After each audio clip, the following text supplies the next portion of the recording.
We talked about the best first round picks in Miami Dolphin history. It only seems fair to talk about the worst.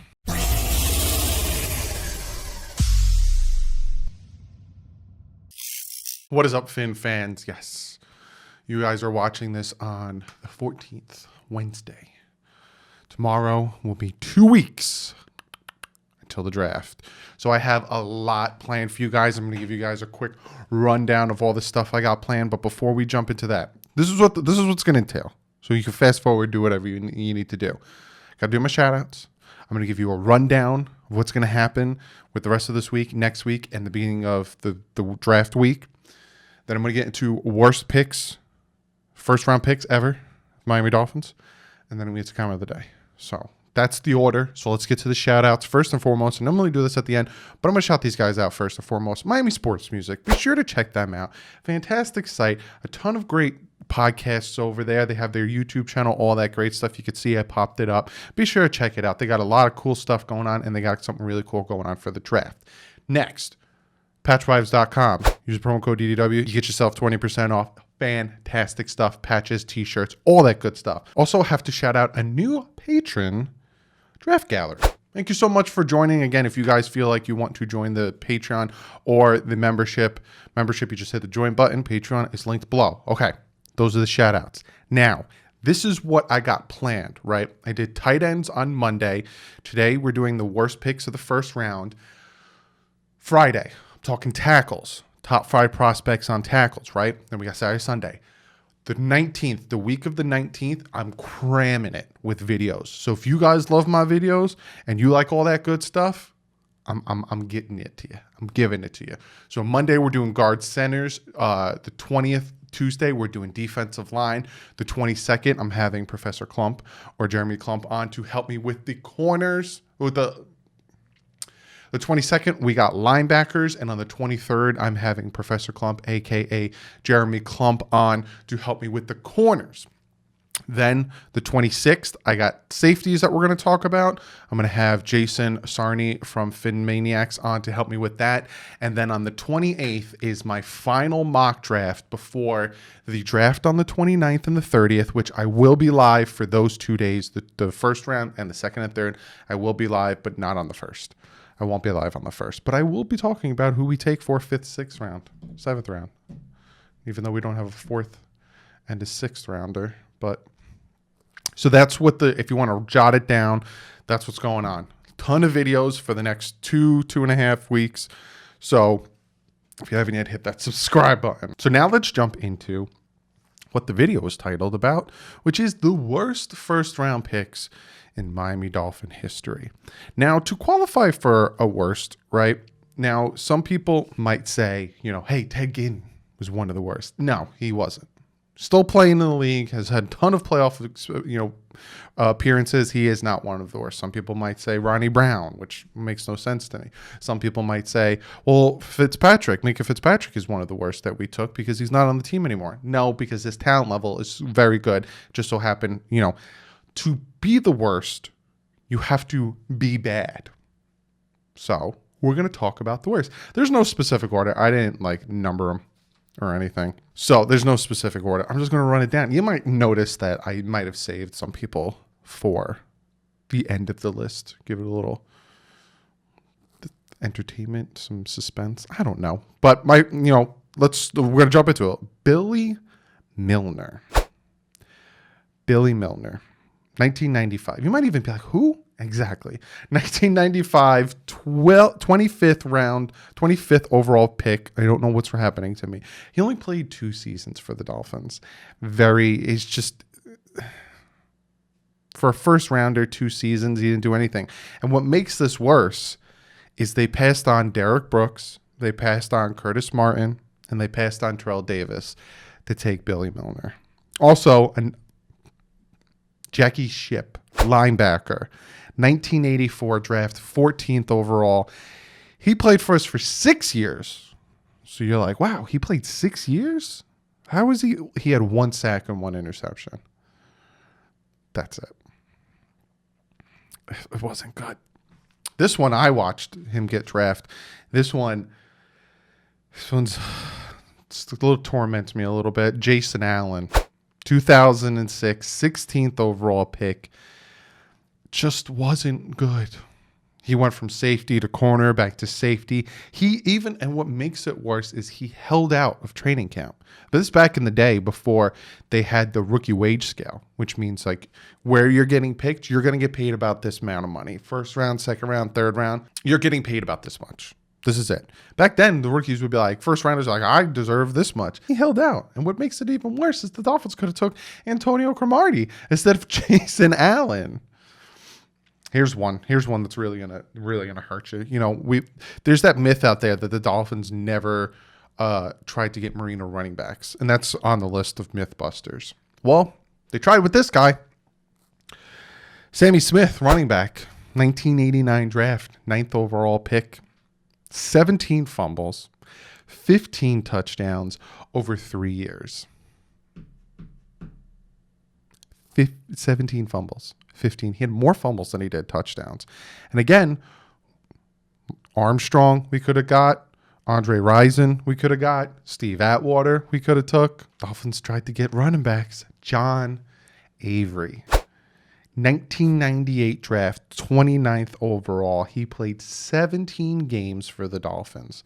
17 games, 503 yards, 5 fumbles, 3 touchdowns. He only played 17 games for the Dolphins.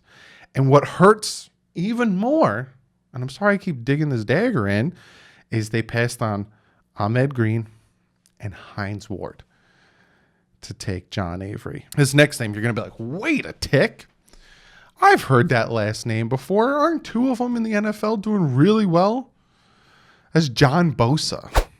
Yes, the father of both Bosas. On the Chargers and the 49ers, John Bosa. 1987, that's when I was born. 16th overall. He played 3 years for the Dolphins and only got 7 sacks. And that was it. He's nothing like his boys. No offense, but he's nothing like his boys. His boys are doing real good right now. Then you have, I feel like there's like a million different people have pronounced Yedel Green. I think that's how you pronounce his name. Wide receiver. 1997 draft. 15th overall. This guy, he was good in college. And coming out, people thought he was going to be real good. He tore his ACL his rookie year. Then he had another following season of injuries. Played 8 games for the Dolphins. Caught 18 passes. They passed up on Tiki Barber and Corey Dillon to take him. Now, again, he's one that it's hard to say because there was a lot. He had promise. Just so happened didn't pan out. I got 3 more for you. 3 more for you. I'm gonna shift these up. Charles Harris, 2017. He's still playing now, but he's definitely a really bad pick for the Dolphins. 2017 draft, 22nd overall. He had 3.5 sacks with Miami. Played for us for 3 years.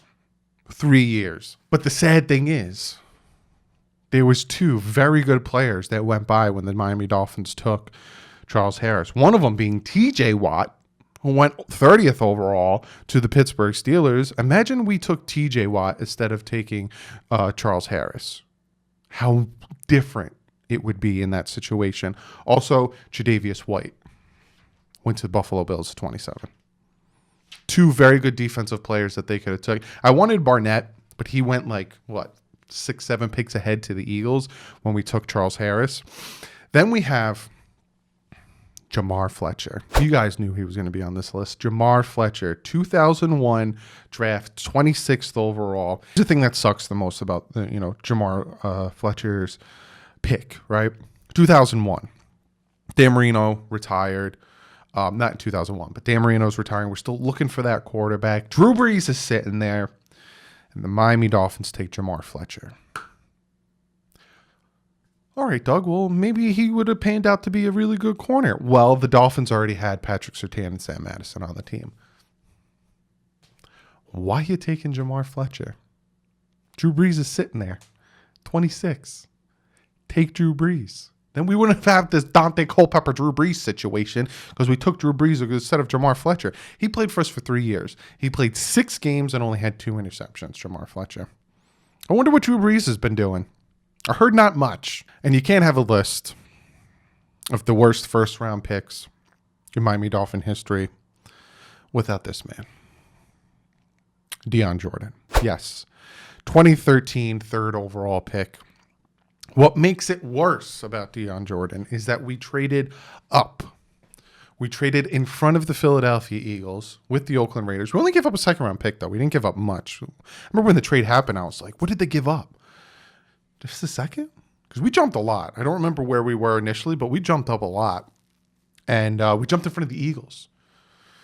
And I remember I was sitting there with my friend who's an Eagles fan. And I start laughing. And he's like, no. And I'm like, the Dolphins had taken Lane Johnson. He's like, I wanted Lane Johnson. I said, the Dolphins traded in front of the Eagles because they want Lane Johnson. And they're going to get Lane Johnson. Let's go, baby. And they took DION Jordan. And it's probably because of something else. They probably traded in front of the Eagles because of Chip Kelly. They thought Chip Kelly was going to take DION Jordan. DION Jordan was going to fall to them. They had to get in front of Chip Kelly and take DION Jordan, who had 3 sacks, constantly suspended for substance abuse. Bust central. But that's my list. I got a lot of names on there that make you go, ugh.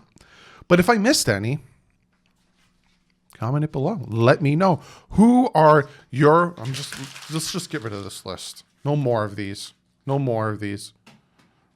No more of these. But comment below that if I missed any that you think are way worse than the names I gave you. Be sure to comment it below, and I'm going to get to one of you guys' comments of the day. This comment comes from Dan Robbins. And I asked you guys on Twitter. I said, hey, making a video. Who wants comment of the day? A lot of you guys gave good comments. I will be going back to Twitter and answering the ones that I did not pick because there were a bunch of good ones. But this one's interesting. He asked me, what's your nightmare draft scenario? Mine is that the team thinks we have a good offensive line and doesn't touch it until after pick 81, if at all. It's a very good question. My nightmare draft scenario would be, again, like, say they take Patrick Surtain at 6. I love Patrick Surtain. I loved his dad when he played for us. But we don't need a corner. If you go back and watch last year's live stream draft for the first round, and when we traded back with the Packers, I was like, you can watch it. I was thinking we were going to take a safety. We were going to take a running back. Heck, maybe we would take an offensive lineman, guard, somebody. What are we doing? What are we doing? Noah Igbenogany. And I went, who? We took a corner? My voice cracked like that and everything. Why did we take a corner? We have Nick Needham. We have Byron Jones. We have Xavier Howard. Now, if we take a corner, I'm going to be like, Brian Flores, I understand you like corners, but for the love of God, stop. I don't want them to take a corner at all this year. Maybe 7th round. We have 2 7th-rounders. Take a corner there. But we signed a corner in Coleman. We have Noah Igbenogany. We have Xavier Howard. We have Nick Needham. We have Byron Jones. We have some other corners that I haven't named. Just leave it alone till the 5th. I'll give you the 5th round. You could take a corner. Maybe you trade down in one of the second rounds. You think, sitting there at 36, someone wants to move up. You think you can still get the guy you want. You trade down. You pick up another 3rd or a 4th. Just give it a break on corners for 5-6 picks, please. Please. We need interior offensive linemen. I know people are uncomfortable with Robert Hunt. I'm going to talk about this in the mock draft where I really think the Dolphins should focus on in which areas, the last and final mock draft on the 28th. But we need a center. The center's not going to cut it. Maybe Dieter, maybe Jesse Davis. We need a center. You need to draft a center. Dickerson, Humphreys, whoever, draft a center. I know, Gaskins did well. Ahmed did well last year. We need a running back. Wide receiver, okay. If they don't take a wide receiver in the first 2 rounds, I understand. We got 12 of them, and a lot of them are pretty good. Fine. Interior offensive lineman, pass rusher, linebacker, running back. Please. With one of the give me 3 of them with the first 4 picks. I swear, if they take a corner with the first 4 picks, I'm not going to be a happy camper. But comment below, what is your nightmare draft scenario? What is something that if the Dolphins do, you're just going to lose your marbles? For me, it's just, we don't need a corner. I know Patrick Surtain's really good. I would love to see Surtain in a Dolphin jersey again. Maybe he'll wear 23 like his dad. I think it was number 23. You can correct me if I'm wrong. But no, we don't need a corner. No.